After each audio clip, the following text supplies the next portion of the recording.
Now we shall begin. You should answer the questions as you listen, because you will not hear the recording a second time. You will hear a conversation between a student and a job advisor. Listen carefully and answer questions 1 to 5. Good morning. Oh, good morning. Is this, room number 26? Yes, that's right. So, is this the Student Job Centre? It certainly is. How can I help you? Well, actually, I'm looking for a job, a part-time job. Do you have anything available at the moment? Yes. Are you a registered student? I'm afraid this service is only available to full-time students. Yes, I am. I'm doing a degree in business studies. Here's my student card. Which year are you in? Well, I've been at uni for 4 years, but I'm in the 3rd year because I took last year off. Right. Well, let's just have a look at what positions are available at the moment.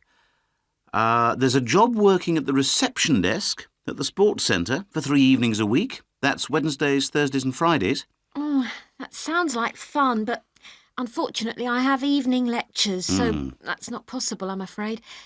Is there anything during the day? OK, that's no good then. What about cleaning? There's a position for a cleaner at the childcare centre. Right. But you'd need to be there at 6 a.m. Does that appeal? 6 o'clock in the morning? Ooh, that's far too early for me, I'm afraid. I'd never make it that early in the morning. Well, there was a position going in the computer lab for 3 days a week that might be OK. Here it is. No, it's in the library, not the lab. Clerical assistant required. I think it mostly involves putting the books back on the shelves. Oh, no, hang on.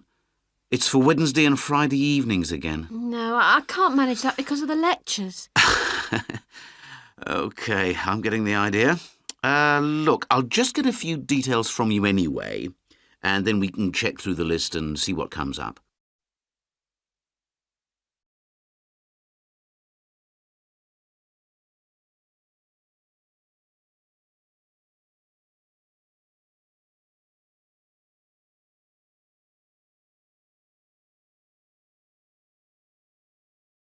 You will hear part of a lecture about a chemical substance called Monosodium Glutamate.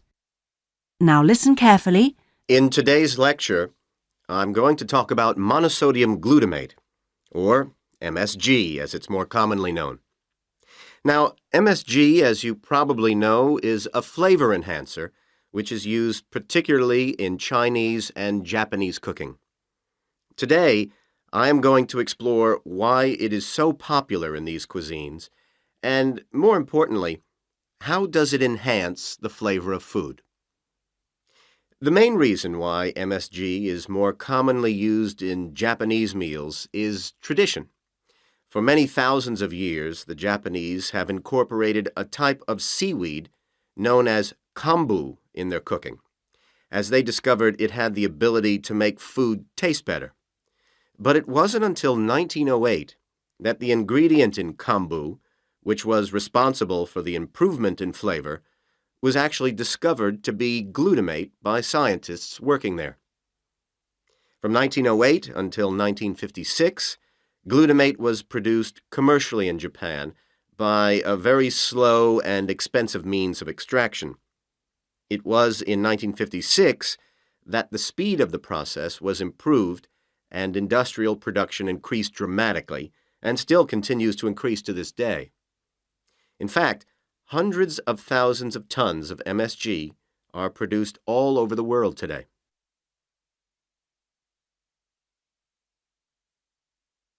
So what exactly is MSG? Well, monosodium glutamate contains 78.2% glutamate, 12.2% sodium, and 9.6% water. Glutamate is an amino acid that can be found naturally in all protein-containing foods. So this includes food such as meat and cheese.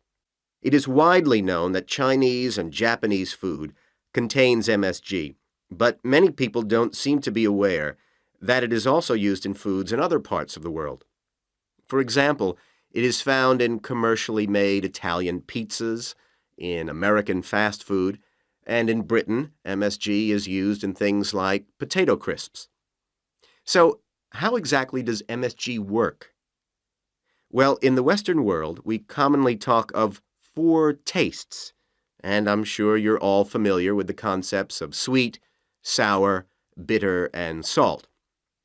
Well, in 1908, Kikunae Ikeda identified a 5th taste, and it is thought that MSG intensifies this naturally occurring taste in some food.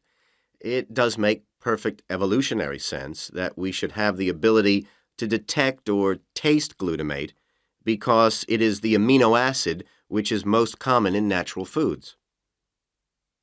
John Prescott, an associate professor at the University of Chicago, suggests that this 5th taste serves a purpose just as the other tastes do. He suggests that it signals to us the presence of protein in food, in the same way that sweetness indicates that a food contains energy-giving carbohydrates. Bitterness, he says, alerts us to toxins in the food, while sourness warns us of spoilage, and saltiness signals the presence of minerals. So, what else do we know about this 5th taste?